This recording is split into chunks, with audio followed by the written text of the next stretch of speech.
àfáà tí mo sọ yìí wọ́n wá ń ṣàdúrà fún pé àwọn bẹ Ọlọ́run Allah kójó bá nàbí wọ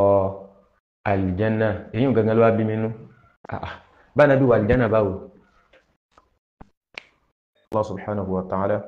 a sì tọ́wọ́ alékùn kí a ti gẹ̀fà nàbí sallallahu alaihi wa alihi wa sallam àti tabi'u tabi'i ila yawmina hadha. eléyìí ni ìtanijí ránpẹ́ fún àwọn tá jẹ́ mùsùlùmí àti kó tó máa jẹ́ ìtanijí fáwọn mọ̀mọ́yàn lápapọ̀. ó dé ti gbọ́ mi pé ẹni tí wọ́n pè ní Luqman Abu Sufyan al-Ma'i àbí nǹkan tó jáde láyé ní àná. ìbámu ti sọ̀rọ̀ lórí ikú àfààyàn,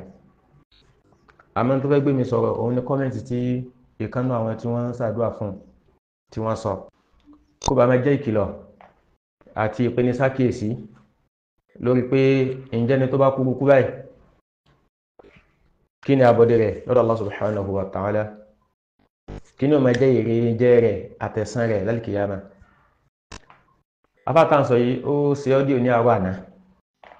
kò sì mọ̀ pé títún dé báwọn ìyẹn nírọ̀lẹ́ rẹ̀. gẹ́gẹ́ bá ṣe gbọ́ pẹ̀lú pé bí accident ló ṣẹlẹ̀ sáfà yẹn ná, so ìyẹn kọ́ ni tó jẹ́ pọ́blẹ́mù rẹ̀, torí pé gbogbo ẹ̀mí pátá òun náà ni ó kú, kò sẹ́ni tó ní kú. àmọ́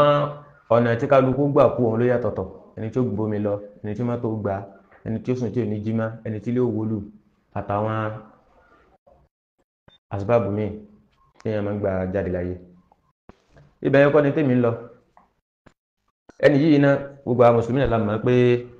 nínú àwọn mọ̀mọ́yàn náà ni òun náà wà. àwọn tí wọ́n ń pè dúdú ní funfun fáwọn èèyàn, tí wọ́n sì ń pè funfun fáwọn èèyàn ní dúdú, wọ́n gbógun tàwọn mùsùlùmí, wọ́n sì ń dáàbò bò àwọn tó jẹ́ ọ̀tá súnnà. gẹ́gẹ́ bí Sharaf Ògbómọ̀ṣọ́ hadahullah, àbí Allah kó wa dá padà sínú súnnà tí ó bá lórí fún. àtàwọn míì náà tí wọ́n jọjọ́ ra wọn bẹ́ẹ̀. àmọ́ kí ló fà á tẹ́mi ká fi ṣe tẹ̀m̀bí yìí ni pé nínú àwọn tó wá ń kọ́mẹ́ǹtì lórí ikú àfáà tí mo sọ yìí wọ́n wá ń ṣàdúrà fún pé àwọn bẹ Ọlọ́run Allah kójó bá nàbí wọ àlìjánà. èyí gangan ló wá bí mi nú. bá nàbí wọ àlìjánà báwo? alámọ̀rí tí ò papọ̀ alámọ̀rí tẹ́ ń dapọ̀ yìí náà. bó lẹni tí ó tẹ̀lé ànábì ṣe fẹ́ bá nàbí wọ àlìjánà? ibi tọ́rọ̀ wà gẹ́gẹ́ nìyẹn o. àkọ́kọ́ ìmá fi mùsùlùmí ìmá fi kèfèrí nílẹ̀ sínú ìsìlámù, sẹ́ni ẹ̀nà lè jẹ́ mùsùlùmí ni. pàápàá jùlọ àwọn tálámàrí wọn ti clear tí wọn ò ní kan ṣe nínú ẹ̀sìn tákàn dẹ́sìn Allah owó ṣe wọ́n. ìmọ̀ wá gbà pé mùsùlùmí ni irú àwọn ènìyàn báwo lẹ́ni ẹ̀nà ṣe fẹ́ jẹ́ mùsùlùmí. àkọ́kọ́ nìyẹn ó wà lára Luqman yìí náà, ìyẹn Abu Sufyan tó kù yìí. sọ ẹlẹ́ẹ̀kejì gẹ́gẹ́ bí díà tó wá ń bẹ lára tiẹ̀ náà tí òrìà rẹ̀ yẹn dúkó tó jáde láyé. kí lẹ fẹ́ sọ lórí rẹ̀? ó ń ṣe hafla náà, yàní wọ́n ń ṣe hafla mọ̀ ṣàhádà tó máa ń ṣe ẹ́ ó ń ṣe náà. tó inú kí wá láti kó tálọ́wù lo Muhammad ibn Ali Jabata fún wa hafizahullahu ta'ala tó lò fún wa lókun fagidi okun fárí lórí àjẹjẹ tán. síbí gbogbo àwọn kan tá à ń ṣe yìí náà tẹ́lẹ̀ náà ni Allah fi lo ẹni yìí ní sábàbù fún wa tá a fi kó nínú ẹ̀. à ń parí Kùránù fáwọn ọmọ, àwa náà ṣe àparí Kùránù, wọ́n ṣe ṣàhádà wa, gbogbo ẹ̀ náà ṣe irú nǹkan yẹn ṣàhádà àti hafla tẹ̀sẹ̀ kò sí yàtọ̀ ó kọ́ nìkan lè chíǹjì náà.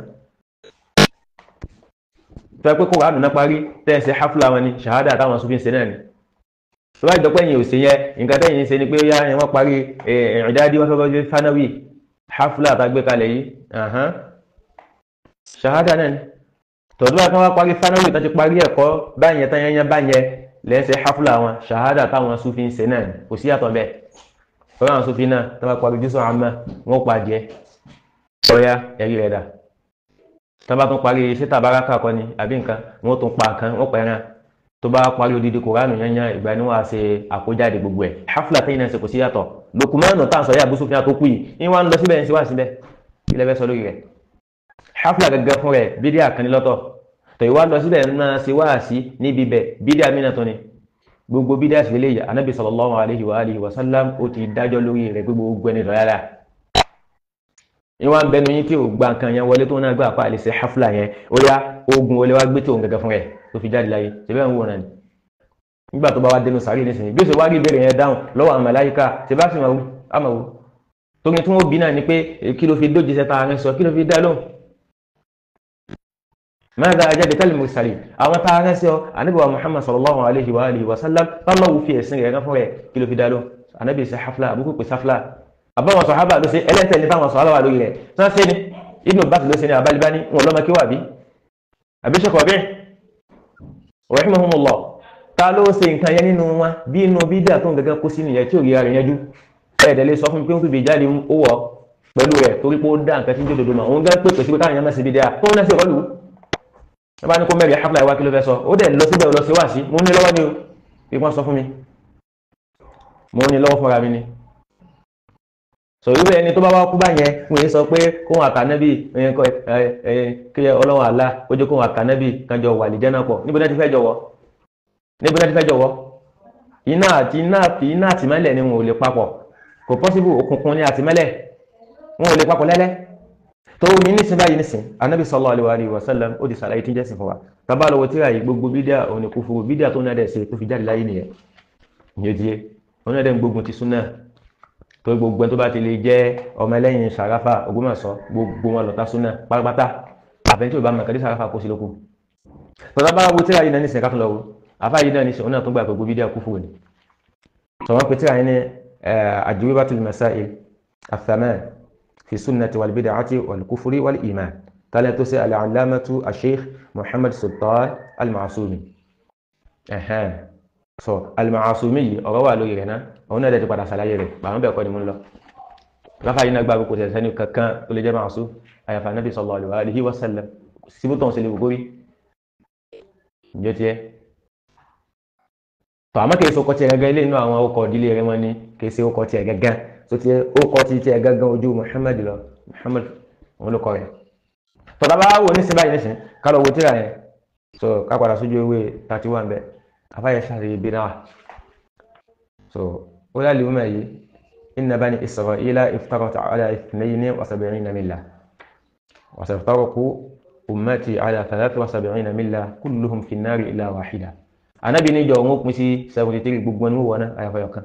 qalu manhum wọ́n bí anabi pẹ̀ta ni àwọn sọ̀rọ̀ bí anabi pẹ̀ta ni jọ́nà ya Rasulullah ìgbò jíṣẹ́ Allah anabi ni ma ana alayhi al-yawma wa sahabi wọn lẹ́tọ́ bá wà lórí tẹ́mi anabi wà lórí àtàwọn sọ̀rọ̀ lápapọ̀ ẹwùn kaba wà fi lafdhin nínú ẹgbàá mi wa hiya al-jama'a olóhùn jama'a kan ṣoṣo gbogbo ẹni tẹ́ jẹ́mu mẹ́yìn ìyẹn tẹ́ ń dẹ́sẹ̀ aláwọ̀ níbo lẹ́tí rí sí ǹjẹ́ tiẹ̀ nígbà táwọn ìwà sọ̀tàn wá ní fal-khayru kullu al-khayri innama huwa fi tamassuki wal-amali bil-kitabi wa sunnah gbogbo nǹkan tí ń jóre pátá òní kí ẹ̀rọ dé ọmọ tí ń jẹ́ kitabu wa sunnah wa ma ajma'a alayhi salafu hadhihi al-ummah àti kan tí àwọn sàhábà bá panu pọ̀ lé lórí yányá wal-ijtinabu ẹtìrí kulla al-ijtinabi 'ani al-muhdathati fi al-i'tiqadati wal-ibadat àti kí ẹ̀yàn jìnà sí gbogbo nǹkan tí bá ti jáde lálẹ́ pátá li'anna kulla dinin qad kamala tamama al-kamal torí ẹ̀sìn ó ti pé yányá bí shahadati Allahi dhil jalal wa hukmihi azza wa jalla lidhalika a'udhu billahi minash shaitani rajim ó wá mọ́rọ̀ Allah fi sẹ̀rí ẹ̀sìn ti pé kò sádìkù pẹ̀lú ayé Allah yìí al-yawma akmaltu lakum dinakum wa atmamtu alaykum ni'mati wa raditu lakum al-islam dinan ó máa yà wá subhanallah tálá ni lónìí o ẹ̀sìn ti pé o kò sáyọ kò sí bí àdínkù ń bẹ́ẹ̀ mo tún wá parí ìdẹ̀rẹ̀ mi Allah lẹ́yìn lórí mo sì ti yọ́ ní islam fún yín lẹ́sìn gbogbo nǹkan tẹ́ bá mú wá hafla tó ń ṣe yẹn kìí ṣẹ̀sìn Allah ẹ̀sìn ṣètọ́nà ni bóòlù ṣe fẹ́ bá nàbí wà lìjánà bí yẹn àní wọn máa bínú sàárè ìjọba ti sin wọn máa bí bóòlù ṣe fẹ́ dá nàbí lọ yàní bóòlù ṣe fẹ́ dá ìhun ìbéèrè yẹn pẹ̀lú ìtẹ̀lé ànábì pẹ̀lú tí wọ́n náà sì yẹn kàfà wọn náà walal khulafa'i ar-rashidina radiyallahu anhum faqad a'rada Allaha wa rasulahu ẹtì ókè ibẹ̀ kọ́ ni mo lọ ó ní faman yakhtara'u fi ddin mo ti gbé fòtẹ́lẹ̀ ẹnikẹ́ni tó bá wá sẹ́sà kankan shay'an ẹtìrì fi ddini shay'an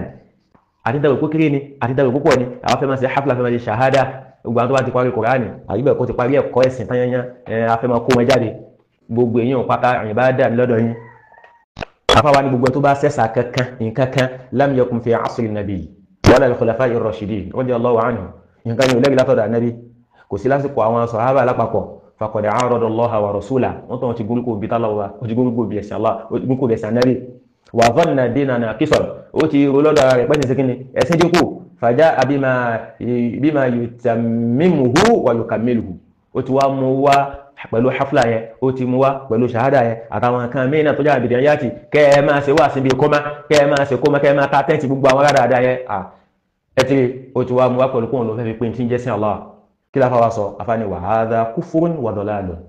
ẹ̀dìrì gbogbo ẹni tí ó bá ní nǹkan yẹn lọ́dọ̀ tó mú nǹkan kan wá bó ṣe lè kó kéré ma bó ṣe lè kó pọ̀ ma láti fi ṣe ẹ̀sìn tánàbí ò ṣe láti fi ṣẹ̀sìn tí àwọn sàhábà lápapọ̀ ò sí lórí rẹ̀ wa hadha kufrun afáni kufrun ni wa dalala sí kò ní ẹ̀tìrì ولهذا قد قال رسول الله ولو رفعت النبي يقول من أحدث في أمرنا هذا ما ليس منه فهو رد ẹni tó bá ṣẹ̀sìn kankan tí ó ṣẹ́gi kankan bẹ́ẹ̀ nígbà lọ́wọ́ rẹ̀ nìyẹn tí ó bá ti sí lásìkò ànábì ọ̀yá ìtafà yìí tó sọ ni ẹlọ́mú dáfà yìí náà bá ti pín bídíà bí akẹ́ máa bẹ̀rẹ̀ sílá tó ní lọ́wọ́ dáfà yìí náà bá ti pín bídíà ẹlọ́mú wa pẹ̀lú ẹ̀rí tó bá lò tẹ́lẹ̀ gẹ́gẹ́ lẹ̀sìn tó fi rán ànábì sallallahu alaihi wa sallam kò dẹ̀ kú lórí ẹ̀ òun pèrè ní mùsùlùmí ó tún ṣe nǹkan tí wọ́n fi rán ànábì báwo ló ti fẹ́ jẹ́ mùsùlùmí bí yẹn tẹ́ ẹ bá sọ pé ẹ lè ṣe tó ntánàbí ṣe ẹ má ṣe ntánàbí ò ṣe níta wà ń sọ fún yín nù àbí ọlọ́kùnrin máa yókù dó lórí súnà ànábì gbogbo owó tó jọ́ mẹ́lẹ́gbẹ́ lọ́ọ́ fẹ́ gbẹ́lẹ́ Luqman Abu Sufyan ó ti jáde láyé báyìí yóò máa má dédé rẹnu sáré àmọ́ kò ní lè jáde wá láti wá sọ fẹ́yìn tẹkùmá subhanaka Allahumma wa bihamdik ashhadu an la ilaha illa anta astaghfiruka wa atubu ilayk assalamu alaikum wa rahmatullahi wa barakatuh.